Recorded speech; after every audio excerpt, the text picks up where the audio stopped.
Hello everyone, Radhe Radhe. कैसे हैं आप लोग? आप सभी लोगों का स्वागत है शिखर सिविल सर्विसेज हब में।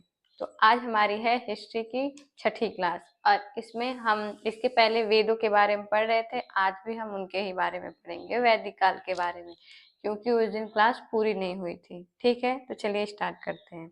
उस दिन मैंने छोड़ा था कि ऋग्वेद में किस मंडल में किस किस चीज का जिक्र किया गया है, वही बता रहे थे। तो वहीं पे क्लास बंद किए थे, एक बार वहीं से रिवीजन कर देते हैं। ठीक है।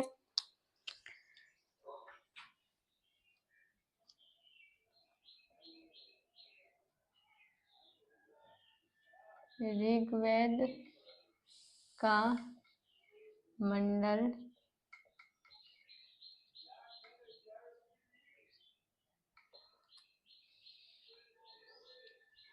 तो देखिए, चौथे मंडल में क्या दिया गया है? सॉरी, तीसरे से शुरू करते हैं। तीसरे मंडल में ये मैंने आप लोगों को एक बार पहले बता दिया है, मैं एक बार रिवीजन कर रही हूँ। चौथा मंडल, पांचवा मंडल, सॉरी पांचवें मंडल में तो नहीं है कुछ, इसमें है सातवां। सातवां मंडल,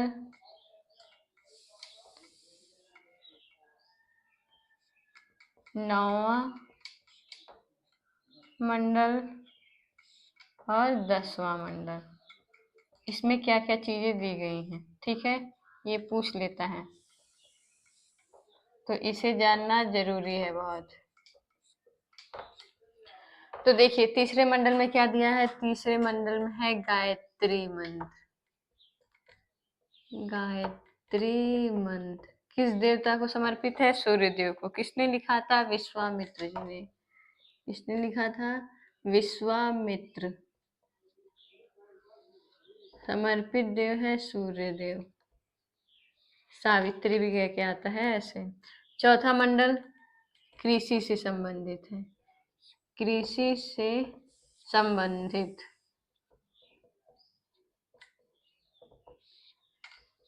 कृषि से संबंधित है और इसी में एक किसका जिक्र किया गया है? पृथुवैन्य नामक एक अधिकारी का।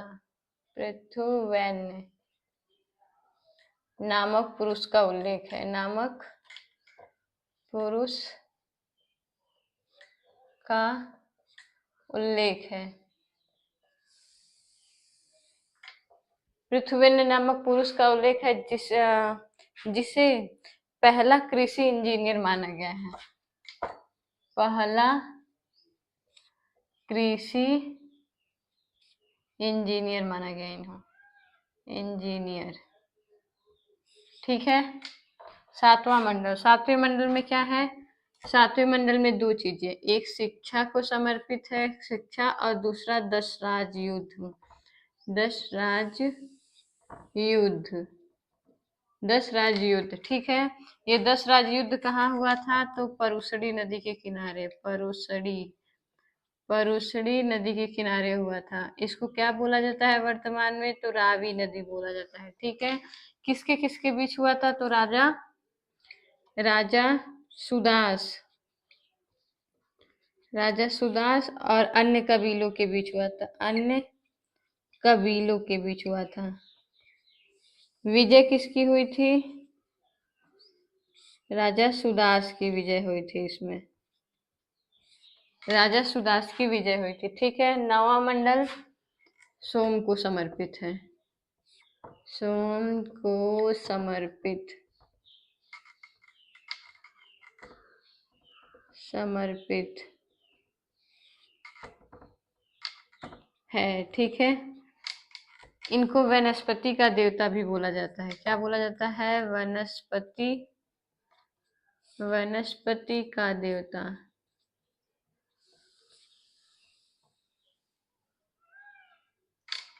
और 10वां मंडल, 10वें मंडल में 3 प्रमुख सूक्त हैं। वो कौन कौन से हैं? पुरुष सूक्त,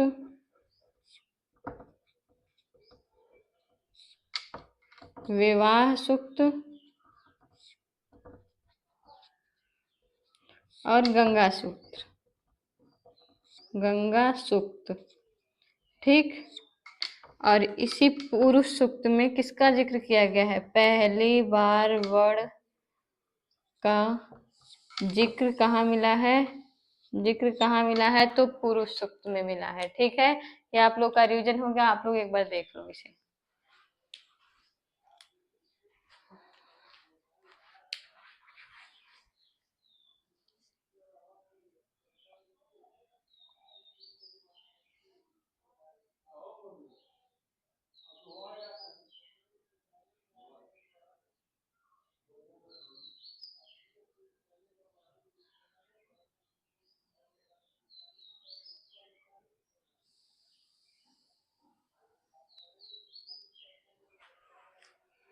अब हटा देती हूँ। ठीक है,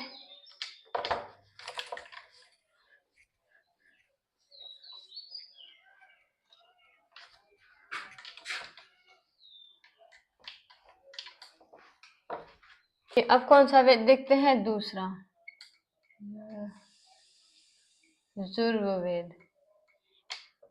ठीक है, देखिए, तो सबसे पहले देखते हैं अब यजुर्वेद के बारे में।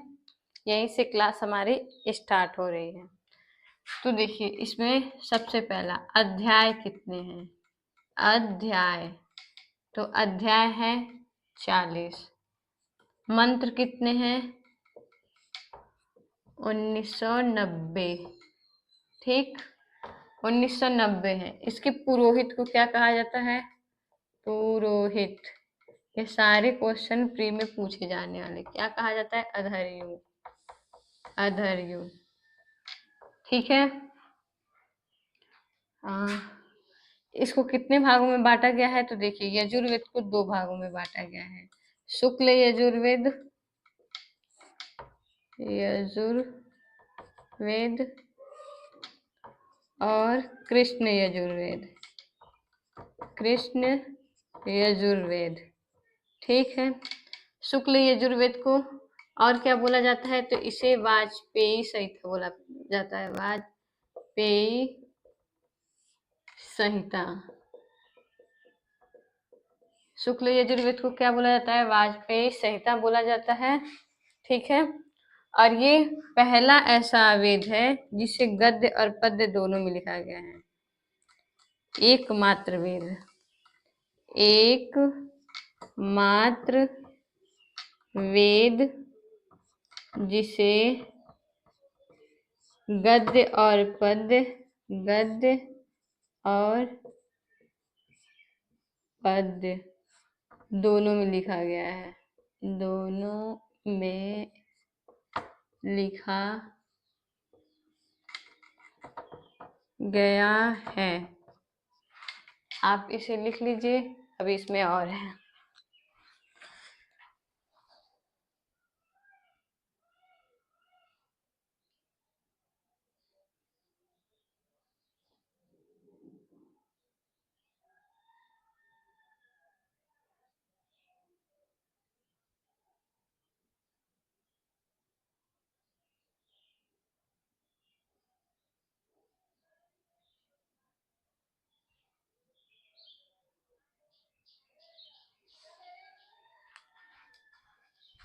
अब इसको हटा देती हूँ। लिख लिया होगा आप लोगों ने। अभी इसमें और है। यजुर्वेद में क्या क्या है? तो इसके ब्राह्मण देख लेते हैं। ब्राह्मण कौन कौन से हैं? इसके आरण्यक देख लेते हैं। आरण्यक, और इसकी क्या देखना है? और उपनिषद। उपनिषद। ठीक है, कौन कौन से हैं?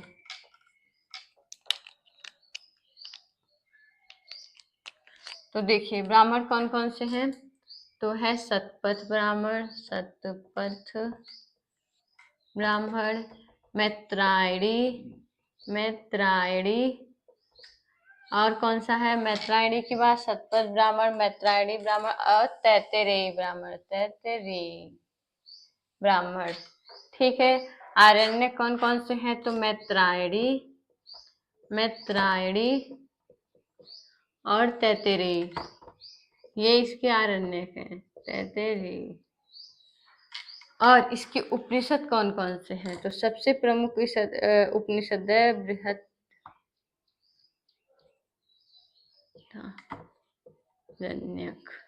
सबसे प्रमुख उपनिषद यही है। उसके बाद है तैत्तिरीय, तैत्तिरीय, कठ और ईश। ठीक है, बृहदारण्यक, तैत्तिरीय, कठ और ईश इसके उपनिषद है। ब्राह्मण कौन कौन से हैं? तो शतपथ ब्राह्मण, मैत्रायणी और कौन सा है? तैत्तिरीय। ठीक है, आरण्यक कौन कौन से हैं? तो मैत्रायणी है और तैत्तिरीय है। अब देखिए कुछ 2 पॉइंट और लिख लेते हैं।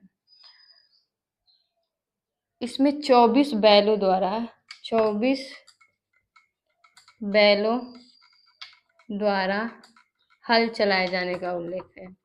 हल चलाने का उल्लेख है।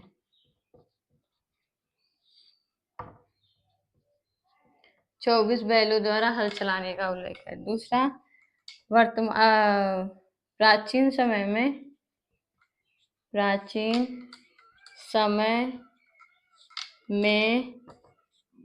क्या बताता है? कृषि के महत्व को बताता है। ये कृषि के महत्व को उजागर करता है। उजागर करता है। प्राचीन समय में कृषि के महत्व को उजागर करता है। आप लोग लिख लीजिए।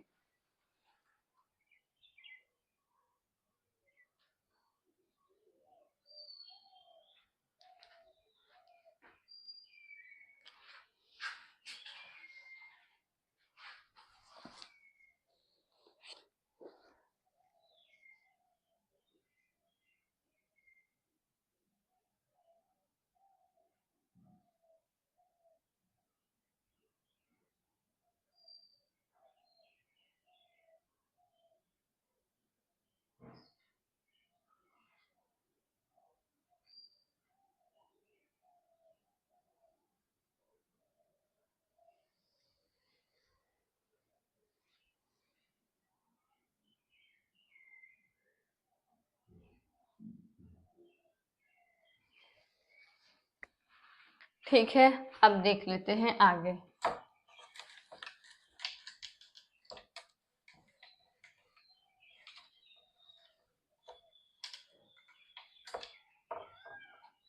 के बारे में पढ़ेंगे तो सामवेद के बारे में।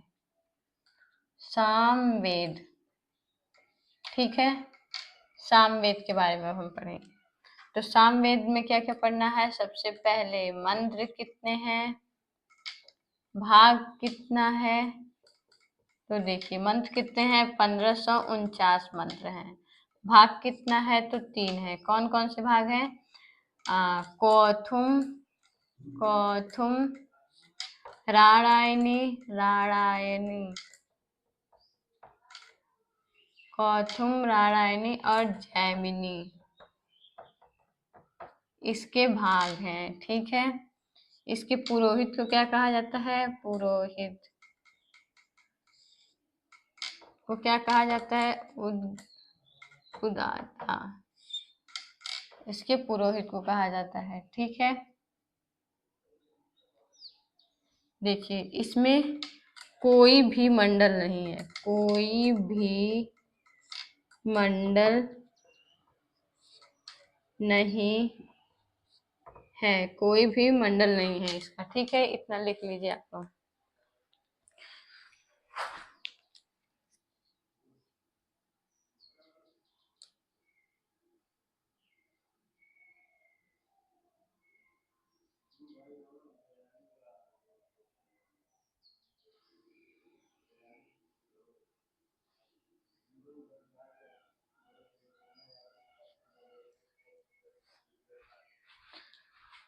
हो गया, ये हटा दे। इसमें 2 पॉइंट और है अभी।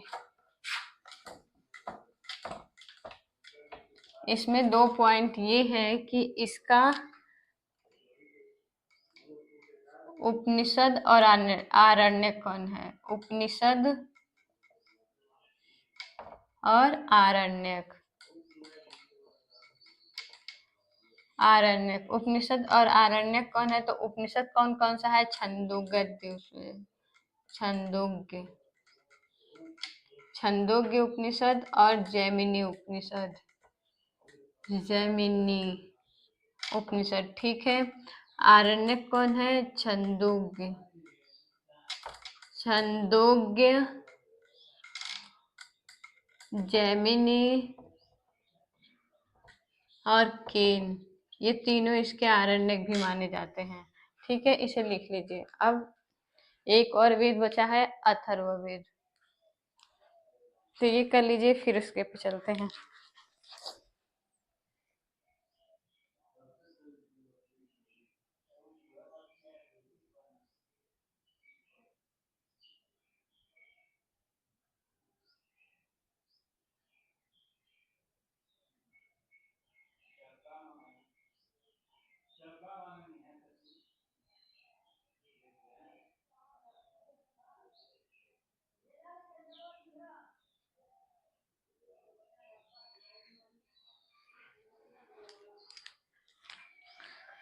देखिए, अब आ जाते हैं किसमें? अथर्ववेद के बारे में पढ़ते हैं। कौन सा वेद? अथर्ववेद, अथर्व,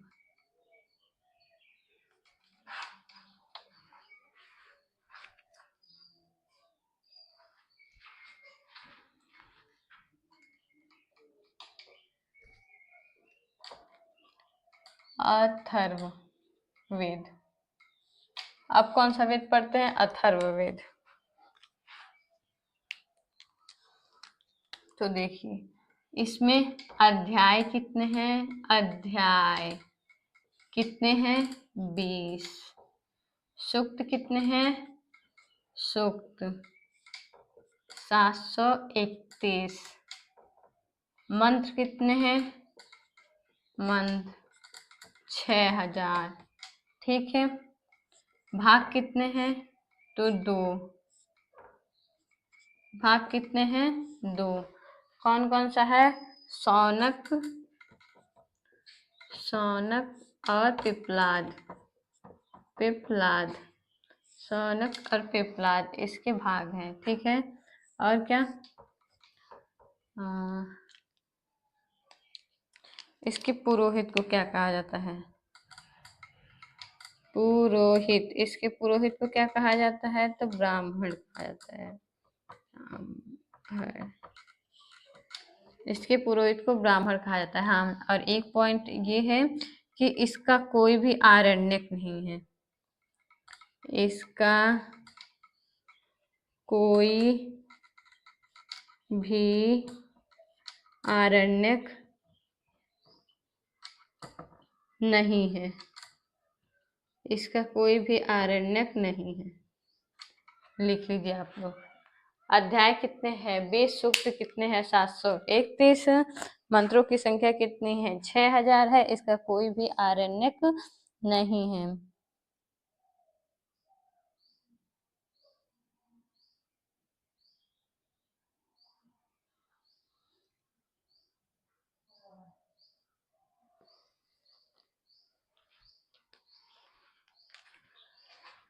ये हो गया। इसके 2 पॉइंट और हैं, तो ये लिख लीजिए, फिर बताती हूँ।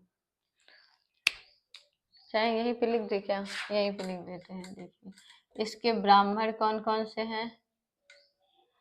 तो गोपथ ब्राह्मण, गोपथ, और इसका क्या है? उपनिषद कौन सा है? उपनिषद, तो सबसे प्रमुख इसका उपनिषद जो है, उपनिषद वो है मांडुक। सबसे प्रमुख इसका उपनिषद कौन सा है? तो मांडुक उपनिषद सबसे प्रमुख उपनिषद है।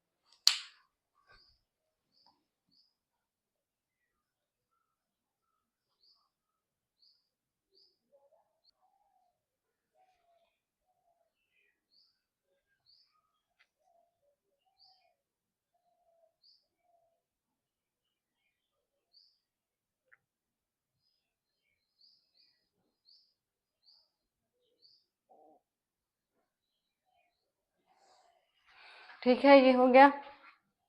अब इसे हटा दे। अब हमें देखना है उपनिषद के बारे में। तो देखिए क्या उपनिषद, उपनिषद, ठीक है। ये उपनिषद में किसके बारे में बताया गया है? उपनिषदों में किसके बारे में बताया गया है? तो ब्रह्मा, आत्मा और परमात्मा का वर्णन किया गया है, और परमात्मा का वर्णन किया गया है, किया गया है। किसका किसका? ब्रह्मा का, आत्मा का और परमात्मा का वर्णन किया गया है, ठीक है। मुक्तिक उपनिषद के अनुसार, किसके अनुसार? मुक्तिक उपनिषद के अनुसार उपनिषदों की कुल संख्या कितनी है? तो मुक्तिक उपनिषद के अनुसार उपनिषद की कुल संख्या 108 है। 108 उपनिषद हैं। देखिए मुक्तिक उपनिषद में बताया गया है कि कितने उपनिषद हैं? 108 उपनिषद हैं, ठीक है। इनमें से 4 उपनिषद गद्य में लिखे गए हैं, उपनिषद। और वो कौन कौन से हैं? कठ, ईश, श्वेताश्वर,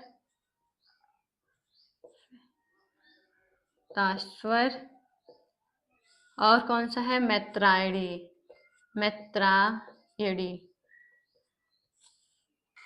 कठ, ईश, श्वेताश्वर और मैत्रायणी, ये उपनिषद जो है ना, ये लिखे गए हैं गद्य में। ये किस भाषा में किस में लिखे गए हैं? तो गद्य में लिखे गए हैं, गद्य में लिखे गए हैं।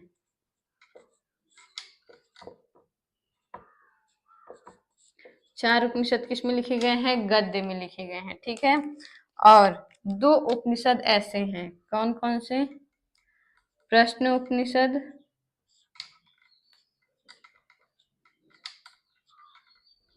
और केन उपनिषद। ये गद्य और पद्य दोनों में लिखे गए हैं, गद्य और पद्य दोनों में लिखे गए हैं, दोनों में लिखे गए हैं। ये किस में लिखे गए हैं? प्रश्न उपनिषद और केन उपनिषद दोनों में लिखे गए हैं।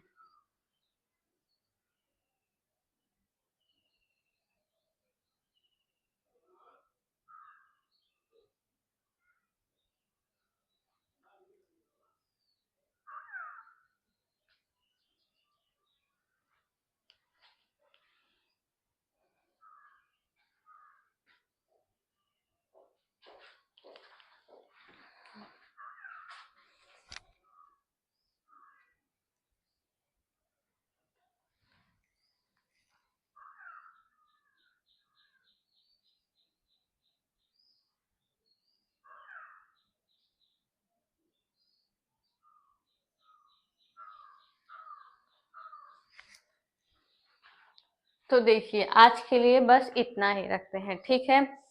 आज हमने क्या क्या पढ़ा? ऋग्वेद के बारे में। ऋग्वेद में देखिए रिवीजन कर लेते हैं। ऋग्वेद में सूक्त की संख्या कितनी है? 1028 सूक्त हैं, ठीक है। ऋग्वेद के पूर्वज को क्या कहा जाता है? होतु, ठीक। कितने मंडल है उसमें? 10 मंडल हैं। सबसे पुराना मंडल कहाँ से कहाँ तक है? तो दूसरे से लेके 7वें तक सबसे पुराना मंडल है। 10वां मंडल क्या है? सबसे नया है। चौथे मंडल में किसका जिक्र किया गया है? कृषि का। और पृथ्वीव्य नामक एक पुरुष का जिक्र किया गया है, जिसे कृषि का पहला इंजीनियर बताया गया है। तीसरे मंडल में क्या है? गायत्री मंत्र। किसने लिखा है? विश्वामित्र जी ने लिखा है। किस देवता को समर्पित है? तो सोम देवता को समर्पित है, ठीक है। 7वें मंडल में क्या है? तो 7वें मंडल में 10 राज्य युद्ध के बारे में बताया गया है, जिसे कौन जीता था? राजा सुदास जीते थे। किस नदी के किनारे हुआ था? परुशड़ी नदी के किनारे हुआ था, ठीक है, अब आ जाते हैं यजुर्वेद में। यजुर्वेद के पुरोहित को क्या कहा जाता है, बताओ आप लोग। अधर्यु। ठीक है, उसके बाद हाँ, कौन कौन से उपनिषद लिखे गए हैं? सबसे पहले नहीं, उसके पहले सामवेद देख लेते हैं। सामवेद को आप लोग बताओ, उसके ब्राह्मण को, उसके पुरोहित को क्या कहा जाता है? तो उद्दाता, उद्गाता या उदाता ऐसे बोलते हैं। ठीक है। और क्या, सामवेद में सूक्त की संख्या कितनी है? 731 है। मंत्र कितने हैं? तो 6000 हैं। ठीक है। सामवेद का कोई भी मंडल नहीं है। ठीक है, सामवेद का कोई भी मंडल नहीं है, ये याद रखना है। और अथर्ववेद का कोई भी आरण्यक नहीं है, ये याद रखना है। सामवेद का कोई भी मंडल नहीं है, अथर्ववेद का कोई भी आरण्यक नहीं है। अथर्ववेद का ब्राह्मण, ब्राह्मण किसे कहा क्या है? तो गोपद ब्राह्मण है। और उपनिषद क्या है? तो मांडूक उपनिषद है। ठीक है। और इसके पुरोहित को क्या बोला जाता है? तो ब्राह्मण बोला जाता है। और ये पूछा जाता है, होतु, अधर्यु, उद्गाता या उदाता और ब्राह्मण। ठीक है, ये याद रखना आप लोग। तो आज के लिए बस इतना ही। उम्मीद है आप लोगों को समझ में आया होगा। अगर नहीं आया होगा तो आप लोग वीडियो 2 बार देखना।